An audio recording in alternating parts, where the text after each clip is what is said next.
Hmm. Uh, So that's Sorry. what I'm actually looking for from a number perspective. Okay. So let's go back again. We have established two things. We need price to go below this level. We need these bars to go below at least this white line. Okay. And we need delta to be bigger than this. And we need cumulative delta to be bigger than this to go short. Agree? Sure.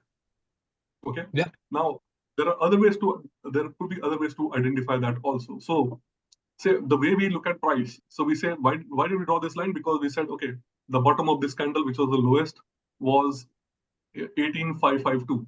I see the value on the price scale at the right edge, right? Similarly, if I know that I want to go below this white line or the white EMA or the 41 EMA on the volume chart, can I just get my cursor there and see what the value of that line is right now? It's 6.01. Agree? So Yeah. Well, it's I, the same number as your bottom. You've got of those course, two yeah, of course. I'm just saying that if you don't even look at the bottom numbers, okay, a simple way to tell yourself will be, okay, price below 555 and cumulative below 6 or 6.1 or 6.2, whatever you want to kind of put up as a decent threshold. But the line or the moving average is kind of the base that you need to break. And you can just assign a number and say, I'm going to wait until I meet a price below this line and a cumulative delta below this line. What is reinforced is you can already estimate what the number could be. You don't even need to do that. You could actually just look at the trending cumulative delta and could have told yourself, okay, 776 is a big number here. If I can break this delta, which means that many more sellers have to come in beyond this for me to get that big breakdown. And what you then see is automatically you actually look at this bar, okay, which is the 1004 bar. You get the big delta on that individual candle, but and actually there is a bit of a jump. So if you look at the cumulative delta, it actually had gone up a little bit because of that big buying push at 1001, which was kind of in a sense a pullback. It pulled up to our 40 EMA on the 1 minute chart, hit it, and then started going down. You can see the trending or the increasing data again, or you can see cumulative data, and then bam, we saw the number. You look at this number now. That's your so you have in real time you've seen this number suddenly start escalating. And I'm sorry, you're breaking all up. I don't understand anything you're saying. Is it just me? I don't know, Dave. Yeah, you were kind of breaking up last 1 minute. Yeah. But, okay, so can you guys explain, because you know this as well, if I'm breaking up, can one of you pitch in? Okay, let me fill in unless Dave wants to. Yeah, sorry. Yeah, go ahead. What am I? You're looking for the levels? Is that what we're trying to differentiate right now? I think he's just trying to point out where. Yeah, so it was on an average the box the one he draw. Yeah. Before it was like the cumulative delta was around 6.2. That was the max number. Then due to that big buyer came in around what I don't know, like 1002, let's say. Then the cumulative delta become less than 5K. It stayed less than 5K. Yeah, so your entry point too, just based off of the box that you're going to draw or the level on the price chart, but then you're also looking for the confirmation of the volume increasing in the delta. And then so you've got your average, which I mean is going to be like 5, 6 or whatever, 5 point. Yeah, I don't know. So anything above 6 is probably where you want to go. So that's where you get that huge definitive candle going down at like 1004, 1003. But by then you want to be able to notice the difference, as you can see, is Raul's circling.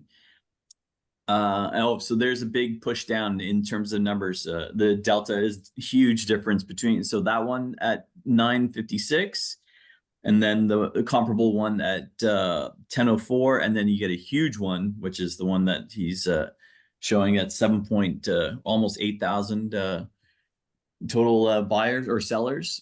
So that is the big push down. So as soon as you see the numbers altering, and then you draw on your lines and stuff, you know your level to get in, and then I mean the rest is history, as they say.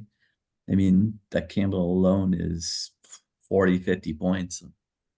Yeah, in addition to that, what I saw that, Jonas, the price on the top chart, that is the price chart, the candle is below the 5 MA. But if you see at the 1002, 1003, the volume candles, they were above the green MA. The place where it's trying to break the box, that's when it came below the white line, the white MA, as well as it trying to converge, like it become like resembles both volume profile, the candles, as well as the price candle. And I'm sure, I think I don't know what time you got you said clean 15, clean 5, and S1 on the Thinkorswim. Yeah, I don't quite remember.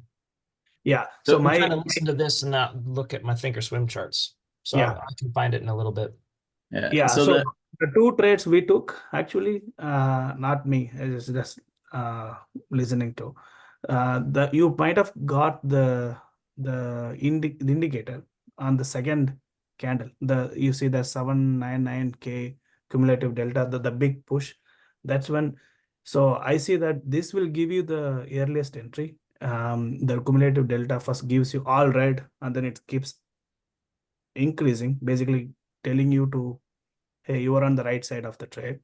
That's good thing. As well as the delta is also positive. Then you get this S1, the arrow on our Thinkorswim. And the other thing to watch for is the stacking. You have the correct stacking on the upper chart, on the price chart, and then on the volume chart, your stacking, it only goes correct at 1005 or 1004, somewhere in there. If that makes sense. What is that? What is that, Dave?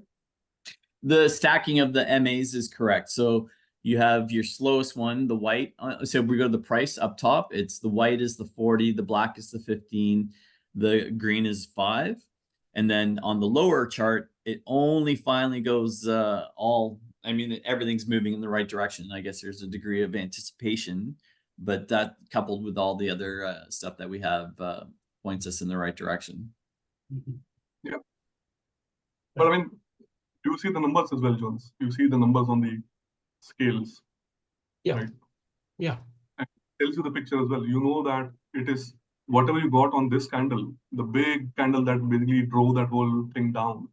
You see how different that was. And then once you, as I said, if you look at all of the average numbers before on the cumulative delta, look at how that number starts ramping up so much. Beyond that, so the amount of sellers that came in was tremendous. And then if you look at what is happening on the delta bar chart, that 5 EMA, the candles go below all of that, and they just remain there. Kind of this guy pokes up a little bit, this guy pokes up a little bit. You want to just get out at the time.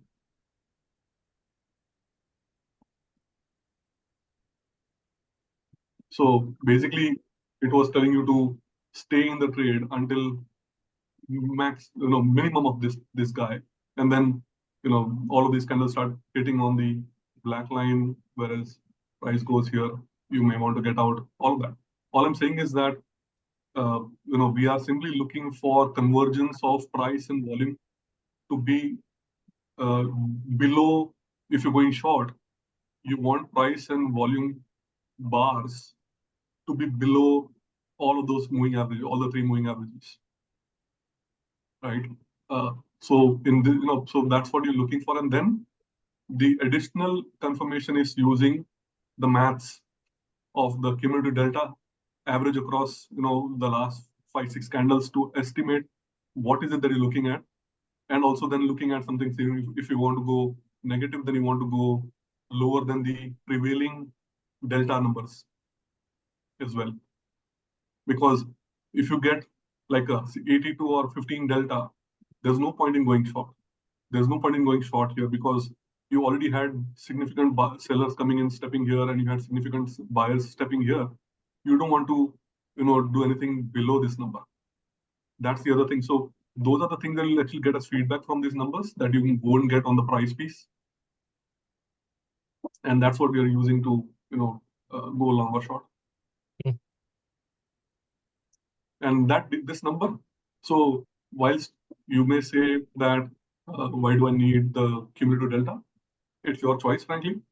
You can, as I said, you can place your cursor here and say, okay, my 40 EMA on the delta bars is 5.8, 5 point, or basically this bottom here somewhere. Just be aggressive or just be very conservative with that number. So 6.3, 6. I want to go below 6.6 or at least 6, and a cumulative of more than 776.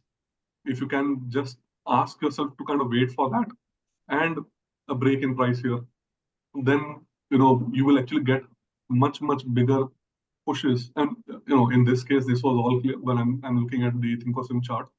It's all clear, but on the other, you can choose any time on a Thinkorswim chart and ask, what is the, so for example, even without looking at other things. So I'll give you another example right here. This is actually pretty interesting. You can notice that this place, right? Price goes below 200. What are we looking for? Same thing. We're looking for price below that white line as well. And that's your short. Okay. Price goes above all of those moving averages. I want price to be above those moving averages at the same time, which is your long right here. And if you zoom in, right, if you zoom into both of these cases, you will realize why that would have actually worked out irrespective. So let's see. Okay. Okay, so I'm going to just go back to the numbers. All right, so basically price has to go below this and delta has to go below this to go short. Now look at the number. You will see that before this move, this move right here and this move right here, what did you have on your delta or cumulative delta? 5.8, 5.5, 5.3, blah, blah, blah, 6. What happens here when you get that break? 7.4. Huge. Look at that break again. Boom. It looks small here, but you know that break this line with that bit of flush. Look at the points that you got. Same thing on the move upside. Okay, I'm saying above the moving averages, above all of the moving averages. What is your scale here? You're looking for cumulative delta above 6.3, 6.4. You're looking for price above 620. Okay, you look at all of your delta here, you get a big push right here from 7.4. Look at all of these last few delta points from 6.7, 6.4, 8.2, 7.4. You get 6.1. Boom, it moves up. You can enter at any of these scales and look at how price. You can just see how the delta moves back for you to just get that big push up again. Yeah, that's what you're doing. Nothing else. yeah. And whenever you get the signals, and whenever you get signals, you will actually find that a lot of the good signal, are actually preceded by, not proceeded by, preceded by all of this shit that's happening on the delta bars and the price bars. So, I mean, we have seen instances where we would have got a double one or a single one or a double five or a single five happen probably 3, 4, 5 minutes or even 10 minutes after me getting the confirmation on these delta bars. Sure. I mean, that obviously because our moving averages and our indicators are lagging, whereas these things are pretty much real time because they are just pure buy sell volume or buyers and sellers and price. So yeah, I don't know if you've noticed this or not, So can you just circle any of the two, or I don't care what you circle, just you've got those, the delta and cumulative delta numbers. Yeah. Just circle any 1 minute of those. Any 1 minute of any of those numbers, you said? Yeah. Okay, hold on. I don't know what's happening to my chart. Hit the little, I think it's the arrows in the top right corner of your chart. I think that fixes. Oh, yeah, auto. There you go. Yeah. Okay, so you want me to just circle these two boxes? This one? Or wait, I want, sure. Yeah, there you go. Okay, so do you see that negative 5.71 thousand? Yeah. So that represents, if you go up to the cumulative delta candle, Mm-hmm. that represents the close of that candle. Yep. So I think the ninja stuff will work because it's the same, the close. So right at the bottom of that candle represents that negative 5.71. Sure. Yeah.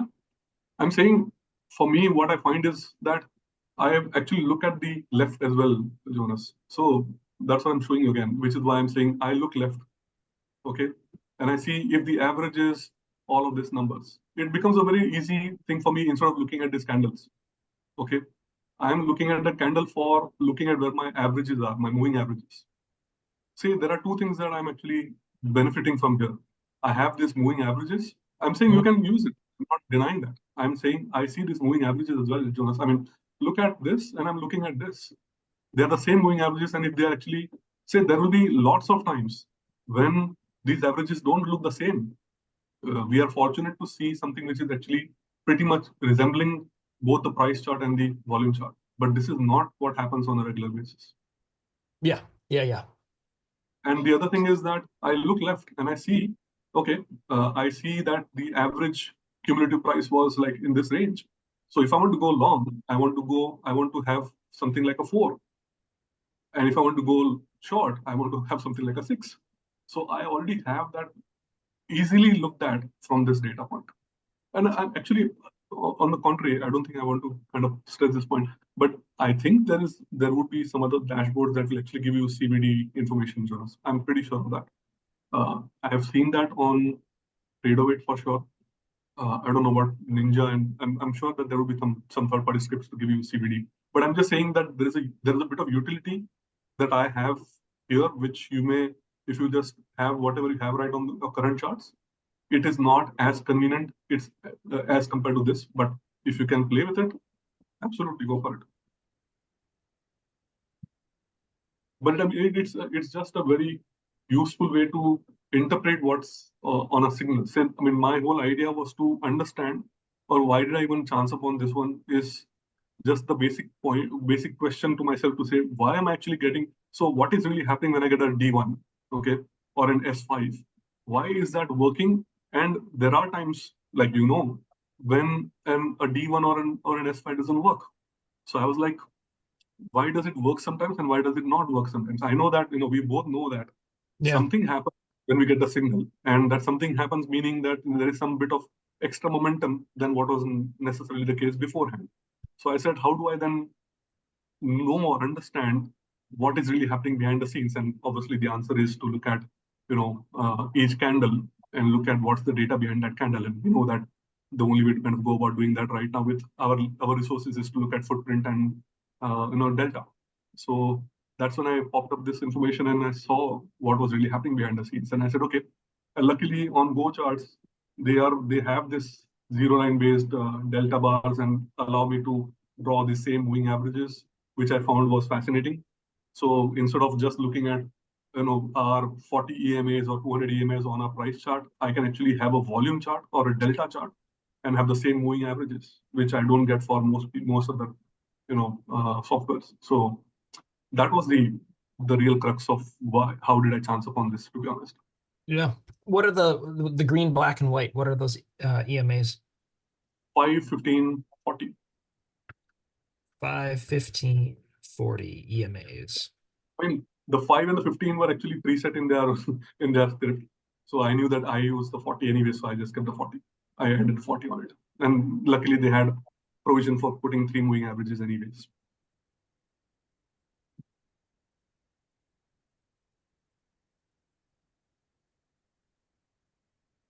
but we can change this moving average to any that we want.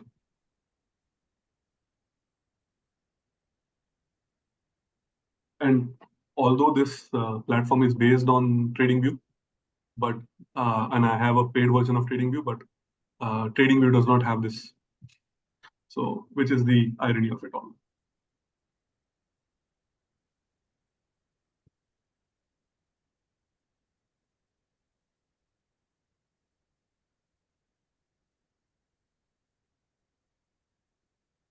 Bro, Yeah. why would my chart have different numbers on it right now? Which day are you at? So, sorry, say that again. Which day are you at? So this is Friday, 2nd August. Are you on that? Yeah. And so Okay. what month are you in? Oh, you've got MNQ. I'm on NQ. Yeah, I'm on. Yeah. Ah, okay. So hang on, that's Yeah, that confused me for a few minutes too. Because I was on Ninja and on NQ, and I'm like, oh crud, these are way off. yeah. Yep. Yeah. Okay, so let's see. The other thing which is actually something that I've There not we go. spoken about Yeah. is if you scroll out and look at the zero line. So there is a bit of a zero line game or play as well, by the way. Okay. And the other thing, Jonas, so why is this cumulative delta information pretty useful? Say, how are we on our current dashboard? How are we determining trend? That whether something is in trend or not. The determining factor for us is the clean 15 or unclean 15. So if it's clean 15 and a red one, we know that we have a prevailing downtrend. Okay, but you can also determine the overall trend on a very realistic basis by just looking at this color here. Literally, I mean, if you look at the cumulative delta, it's just red. That means that there are far more sellers than buyers on this day of trading. So although this chart is all consolidation for such a long time, right? It's all red. So the predominant trade that you want to take is a short, number one. Number two, if I go even further out, and you will see why that zero line is actually so useful.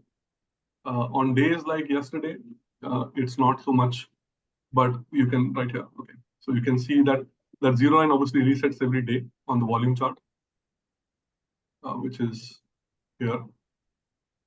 And we obviously never came close to the zero line, or we did.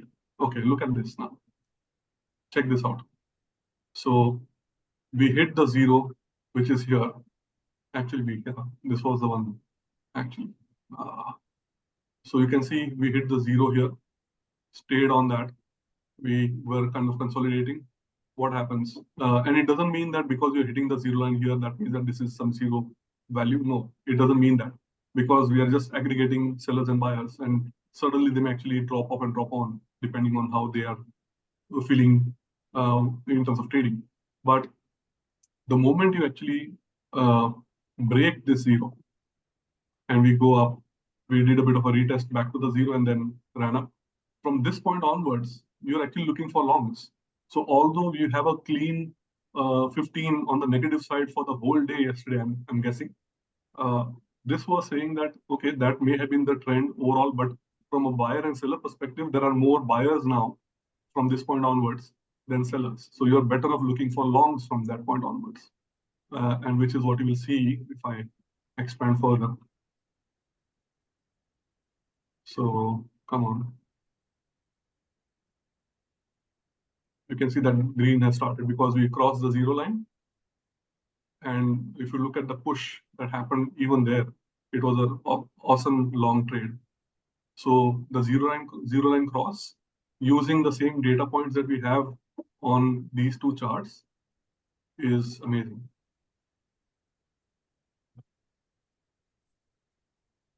Like you can actually, the same principle that I was talking about. Let's just simulate this scenario. So